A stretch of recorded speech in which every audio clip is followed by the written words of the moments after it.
on the ball, accidental bosses, and the best cure. This will wrap up 2024 together on the Use Your Head podcast.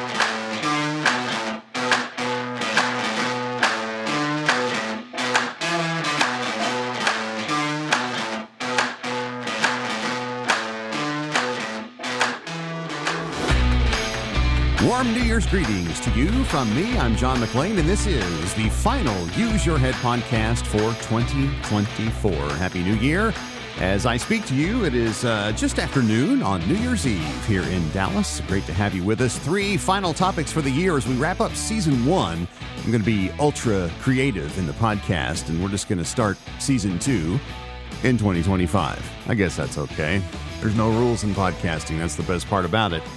Great to have you with us. This is the show where we reject the idea that others should be telling us what to think about the issues and topics of the day. We choose to use our own heads. And what I do is, every week, I guess at the end of the year, it's a good time to kind of reset this. What I do during the week is as I go through my, news consumption, if you will, throughout the week, I jot down little notes on things I find that I think are interesting.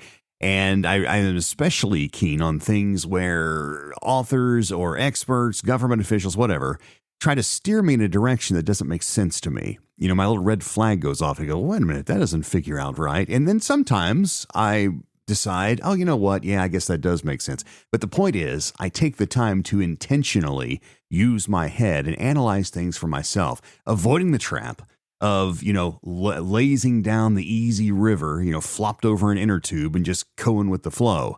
I'm not into that. I'd rather paddle upstream if I think it's needful to get to what I really think about things. And so I hope that you will do the same. This podcast is designed to inspire you to do that. 3 topics today on the Use Your Head podcast. I want to tell you about our email address, which I think I completely failed to do last week.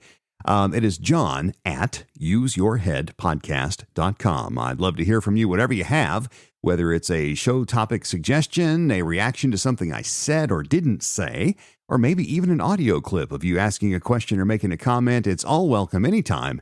Again, it's john@useyourheadpodcast.com. Off we go with topic number 1.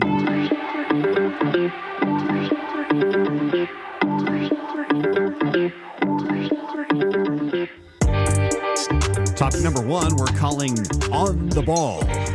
Found this article from CBS News, actually CBS Sports, to be precise. FBI warns sports leagues about crime organizations targeting athletes' homes for burglaries. This article comes from Zachary Perelis from CBS Sports. Now, to kind of preface this, unless you've been living under a rock, and look, I don't mean if you're not a sports fan, if you don't follow sports, and I know there are many that don't, then that's totally fine. It's a choice. It's entertainment. This may actually be news to you. But for most of us, I guess most of us that do follow sports to a degree, this is not news. And in fact, we've known about this for some time. And I'm going to drill down and kind of open the box on the Use Your Head part of this. But I want to read this story again. FBI warns sports leagues about crime organizations targeting athletes' homes for burglaries. The FBI has warned sports leagues about athletes' homes being targeted by crime organizations for burglaries. There's nothing like repeating the title in the first sentence of your article.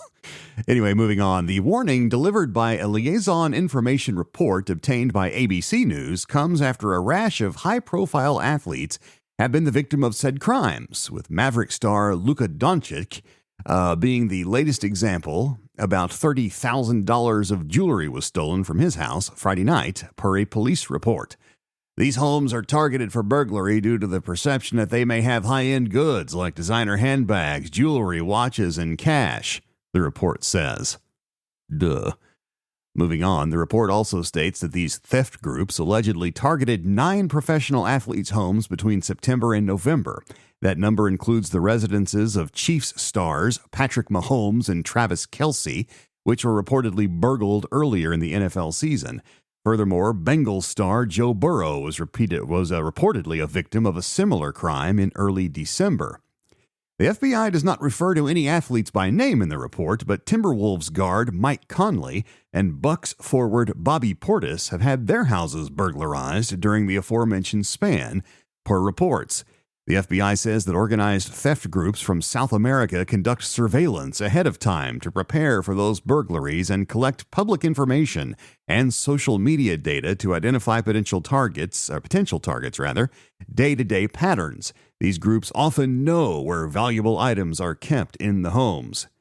Organized theft groups bypass alarm systems, use Wi-Fi jammers to block Wi-Fi connections and disable devices, cover security cameras, and obfuscate their identities, the FBI report said. Both the NFL and NBA issued security alerts to their players in November, urging players to take additional precautions away from home. Now, okay, fine. So if you've been following, like I say, sports at all, this is a story that goes back to the beginning of the football season. I first heard about this in September. It is now December 31st, and the FBI is now releasing a report going, you might want to be careful, pro athletes. Your houses are being burglarized. Thanks for the warning, FBI. As I use my head, I'm pretty sure these folks have noticed already. This is so, even the leagues, the NFL and the NBA, issued security alerts to their players in November. And the federal law enforcement agency, FBI, has put out a report saying, yeah, we think that pro athletes' homes are being targeted. Really? It doesn't take the finest crime-fighting minds in America to nail that one down. But thanks anyway for the warning. Or does it? All right? Look. Here's the thing. What is the one thing these pro sports stars have in common? All of these people, no matter what the sport, basketball, football, whatever. They're rich, right? These are wealthy people of high incomes who can indulge in luxurious items within their homes, all right? But what else do they indulge in? Let's use our heads for a moment. Yeah, they buy Rolex watches and fancy, big old diamond earrings, and they drive, sports cars, several of them. And some of them even have their own jets and they travel the world, blah, blah, blah, blah, blah, right? What else do you think they may invest in? If I use my head and I imagine that I'm a professional athlete, I would be a baseball player, of course. What would I invest in if I had, 300 and some odd gazillion dollars in the bank? You think I might have private security handlers that keep an eye on me, both online and on the ground? And alert me to things they found? These are expensive services. Now, John can't afford those as a meager podcaster and audiobook narrator. But I have a feeling that the Travis Kelce's and the Patrick Mahomeses of the world can afford such things and are well aware, or at least their handlers are, of the need for such things. People with money are targets all the time for things like extortion, burglary, blackmail, any number of things. Dishonest people go after the big fish. So the fact that the FBI, after what was September, 5 months ago, 4 at least, is now putting out a report going, yep, you know what, we've looked into this and we believe that these pro athletes are being targeted by these groups. Really?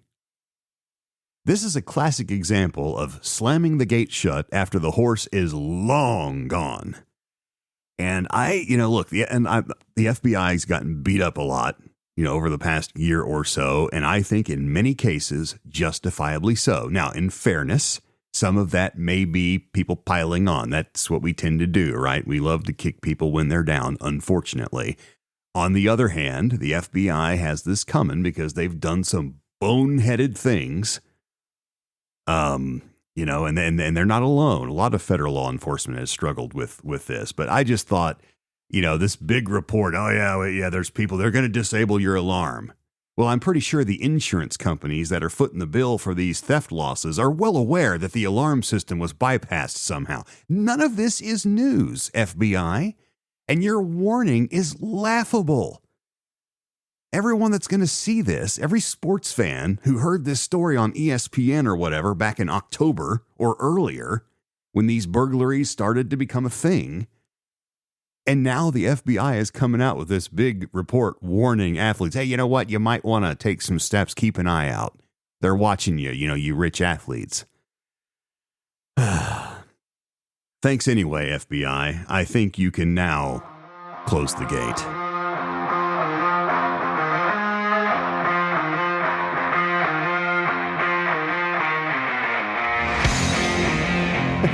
I guess it's good not to be rich. I don't think anybody's going to go to all the trouble to case my joint. You'll be disappointed if you do. I'm John, and this is the Use Your Head podcast. Topic number 2, accidental bosses. Found a new website this week, stumbled across it, and it's really interesting. It's franchising.com. And it is a website for franchisers, people that seek to purchase franchises for various things. And I don't have that kind of money, for one thing. And but at the same time, I find it interesting that there are people out there that, again, these people have money or have financing or partnerships or what have you, and they're out there franchising. They're buying franchises, opening businesses. I think it's a really interesting way to it's an interesting part of entrepreneurship. And so I found myself browsing through this thing. It's pretty cool. Anyway, franchising.com has an article entitled, All Title and No Training. Don't Let Accidental Managers Damage Morale. This is by John DeJulius. And the article goes like this. Interesting stuff. It says, an article in Fortune titled, Nearly All Bosses Are Accidental with No Formal Training, and Research Shows It's Leading 1 in 3 Workers to Quit, shares research conducted by the Chartered Management Institute, CMI, revealing that many of those promoted into managerial positions are all title and no training. These startling findings revealed 1 in 4 people in the workforce have management responsibilities, yet very few have been trained to do their jobs. CMI's research found that an incredible 82% of bosses are, quote, accidental managers, unquote. And what's even scarier is that 25% of those are in senior leadership roles. This negatively affects employee morale, and a third of employees are quitting their jobs. Employees in the survey who said their manager is ineffective feel seriously less satisfied, valued, and motivated in their jobs than those who describe their managers as effective.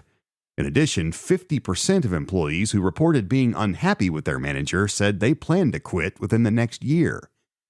Employees are not the only ones with low morale. Many of these accidental managers were high-performing employees before being promoted without receiving any leadership training. According to CMI's research, managers aren't confident in their own leadership abilities, with many struggling when it comes to dealing sensitively with the multiple issues facing their team members at work and in their home lives. We'll stop right there. The article continues on talking about development because, again, it's written for franchisers, so there's a lot of kind of technical managerial stuff here that's really kind of beyond the scope of what I wanted to talk about. But I think the term accidental bosses is fascinating.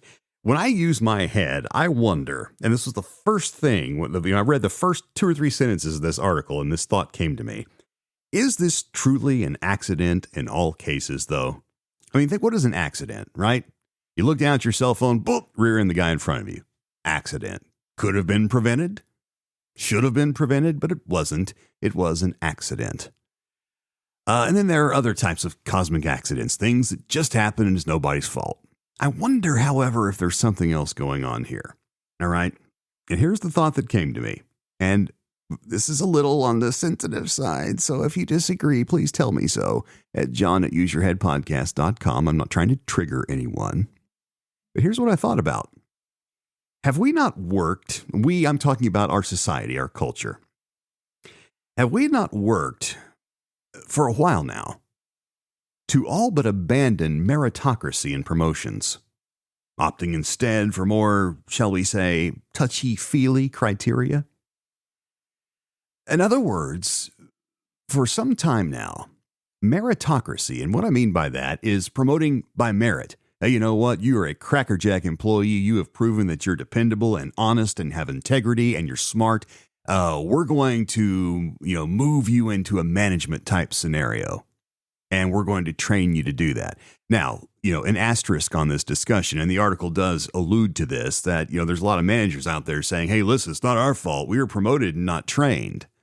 And I know for a fact from some people that I know personally that is a problem also, okay? So that's a separate issue, and I agree with that. But what I'm talking about is people that are promoted for reasons other than merit. And some of these managers complaining about no training may be in that group. It's not mutually exclusive.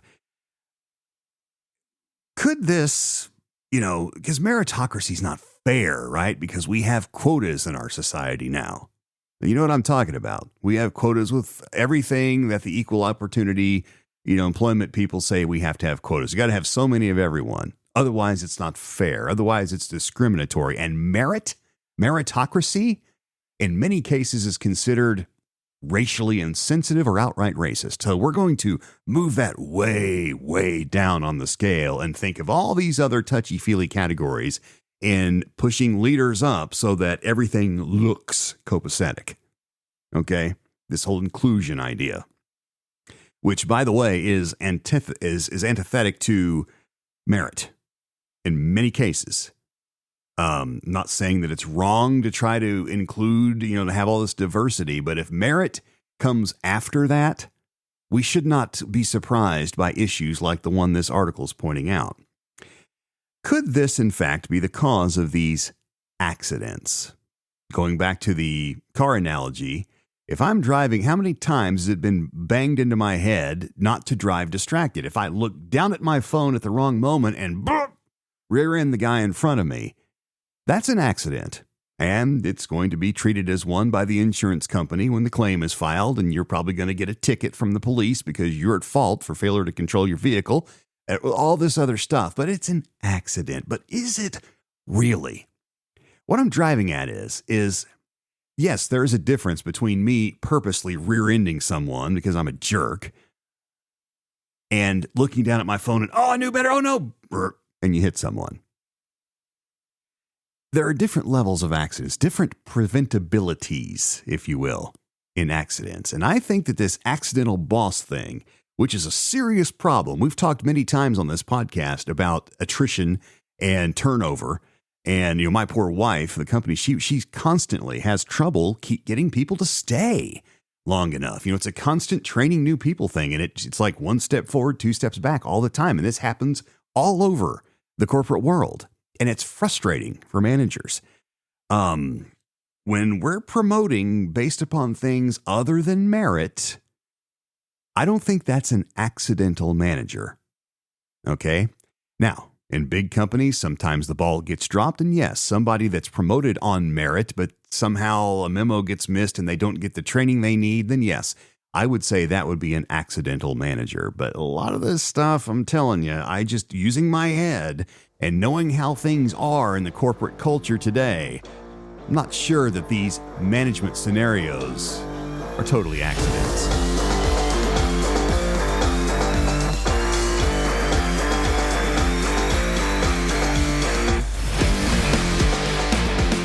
Just a few short hours left in the year 2024. Hope it's been a good year for you. It's been kind of tough for me and my family, but we're hanging in there, and you know what? Our toes are still tapping. Isn't that the thing? Whatever didn't kill you makes you stronger. And so I'm excited about it. A new year in 2025. Hope you are too. And from me to you, the very happiest and healthiest of New Year's. Topic number 3, the best cure. Speaking of New Year's, these articles, by the way, are all over the place. The one I globbed onto is from California. It's from the Santa Monica Daily Press and their website, smdp.com.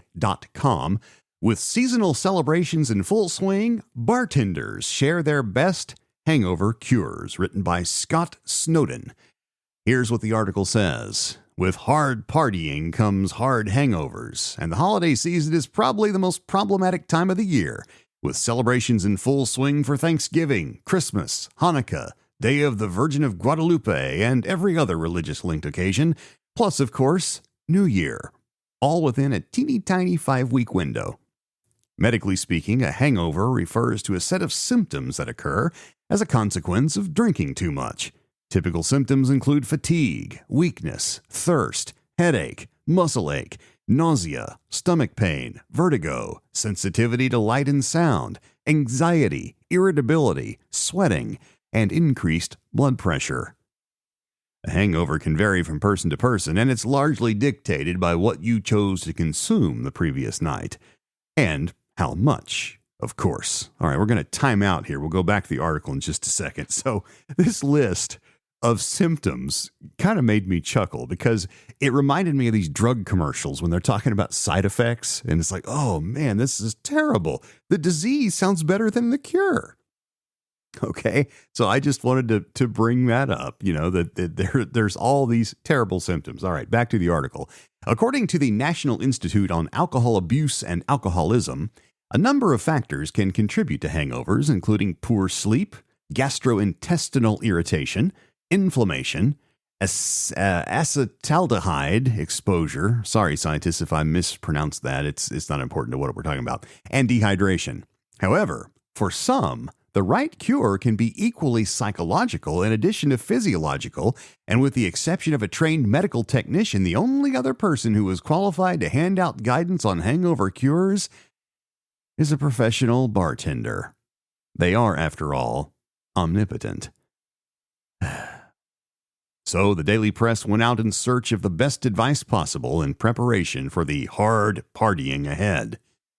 Chicken broth with jalapenos. It has to be spicy. It's going to make you sweat everything out, said Alfonso from Tu Madre. It's got to be a full English breakfast, so big order of hash brown, 2 bangers. I go light on the Irish bacon, then 3 eggs over easy, beans, toast, and lashings of brown sauce, said Max from the Britannia pub.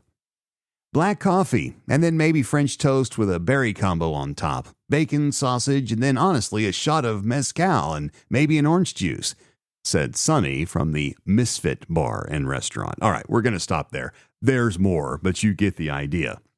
So what Scott Snowden, the author, is doing here is turning to bartenders to, tell you the best, their secret concoction that's going to get you over your awful hangover after you overindulge tonight. It's time to use my head here, and I mean use it literally. And this is a fitting way to wrap up the year and the whole idea, the whole purpose behind this podcast. How about this for a cure? An ounce of prevention. How about using your head literally and exercise some self-discipline? I've never understood this. Why start the first day of a brand new year filled with hope and dreams and goals and resolutions and off with the old and on with the new and, the out with the old man, in with the new baby, all this stuff that we put around the idea of New Year's Eve/New Year's Day. Why start out the first day of that brand new year sick? And worst of all, of your own doing. Every year I scratch my head at this. I don't understand. It's literally a microcosm of a society of non-head users. You don't have to get bombed tonight, You don't have to. Just because everyone else, like lemmings walking off a cliff, is taking shots and getting loaded and is going to be so sick tomorrow they can't sit up straight, fighting their way through the football games or what have you. Why would you start a brand new year filled with hope like that? Especially when it's completely up to you. Now listen, I'm not giving a temperance lecture here. I personally don't drink alcohol. I gave it up a number of years ago because I was just tired of it. I used my head and decided, why am I doing this? It's expensive, it's not good for me, and it's not fun anymore. Now, that may not be your story, and that's fine. All right, I have several people in my life that are recovering alcoholics, and they have a different motivation for not drinking. I'm not saying that you shouldn't have a few tonight, pop the cork on the champagne. That's fine, it's great. But why would you indulge to the point where you've got to have French toast and berry combo, a full English breakfast heavy on the hash brown, chicken broth with jalapeno spicy, blah, blah, blah, sweating it all? Why would you go through all that? That sounds like you've gone on a safari and been bitten by some kind of rat, and now you've got this horrible disease with all the symptoms that the author listed earlier. It's all self-inflicted. I mean, we've got people walking around with masks on their face still because they're afraid of getting the flu or COVID or RSV or whatever it is. And I'm not, look, if that's your precaution, if that's your jam, do it. But then they're going to go out and get loaded I just don't understand. What about using your head and having some self-discipline? Then you don't have to worry. And, if you want to go out for the English breakfast tomorrow, you can do that and not feel sick while you do it. I just, I don't, every year I scratch my head, and never mind the fact that the roads are going to be a death trap tonight. Any errands that I have to run on Christmas Eve, New Year's Eve, whatever it is, I get done way before 3:00 in the afternoon because I'm not getting out after that. And look, yeah, well, you're just old. You're just, you're an old fuddy-duddy now. Well, yeah, there's some truth to that. When Dick Clark quit, I did too. That was kind of when I stopped doing New Year's. I don't care about it anymore. I pop the, what I do now, instead of popping a cork, I unscrew the top on my sparkling grape juice that I buy. And I toast the new year, or I may open my favorite NA brew. I'm a big fan of non-alcoholic brews. There's some good ones out there too, by the way. Maybe I'll share that sometime in the new year. But even if you do partake, why do you have to get bombed out of your skull? It doesn't make sense. And if you're going to use your head, have a few and then stop at a few, or pace yourself, or have a buddy that can keep an eye on you going, hey, you know what? You just had one. And why would you put yourself through that and and this is the thing that gets me, hangover is one thing, but spending the first day when you rip off the page, you got a brand new clean slate, a new calendar, and you spend that first day hanging over a toilet somewhere. Use your head. That's all I'm saying. I don't understand that mentality. But anyway, you do you, but please be safe, whatever you do. And I would suggest that I've just lined out what may be the best cure.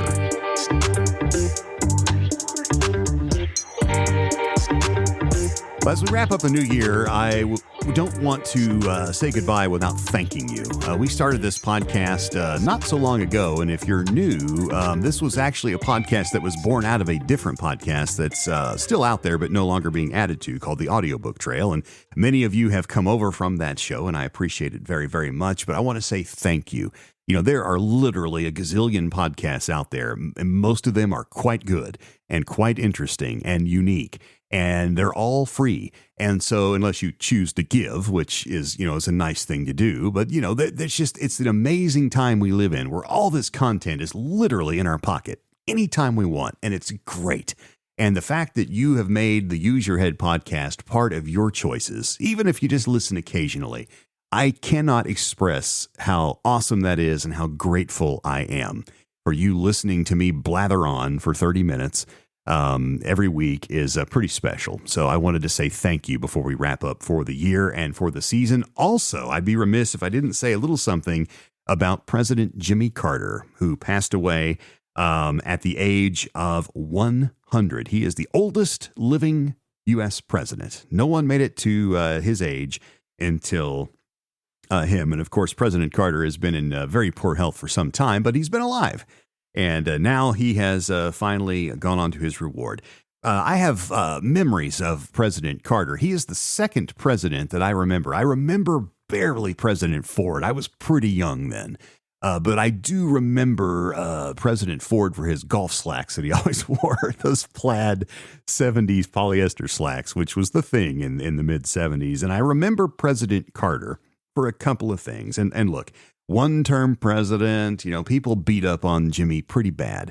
And President Carter, like all presidents, was not perfect. He made some mistakes, and I'm sure that if he was asked today, if he were here, he would own a lot of those. And he did, by the way, late in his life. I remember the high interest rates. I remember the Iran hostage crisis, of course, was a terrible time in our nation's history and very frightening. And I still remember the images of those people with the blindfolds being marched, and we all wondered, were they going to be killed, or were we going to get them back, and all of those things. But and people made fun of President Carter, Georgia peanut farmer and all that, okay, fine. But what I would like to remember President Carter for and his legacy, as he has now passed into the annals of the departed presidents, he had a remarkable life of philanthropy. After he left the White House, he really devoted the rest of his life to doing good, especially Habitat for Humanity. That's what he's probably going to be remembered for. And I think that's fantastic. He provided homes for a lot of people that needed them. He was very generous in that way and was really kind of known as a guy that was willing to roll up his sleeves and swing a hammer and do a good work. And that's how, the other stuff has passed into history, and sure, there were mistakes, whatever. But I will remember and acknowledge President Carter for the American that he was and for the good works that he did later in his life. Jimmy Carter, dead at the age of 100. And with that, we wrap up the year 2024. Happy New Year. Use your head tonight. Whether you partake or not, be safe and think of others. And we'll see you next week for our first episode of Season 2 of the Use Your Head podcast. I'm John McLean. Have a great time.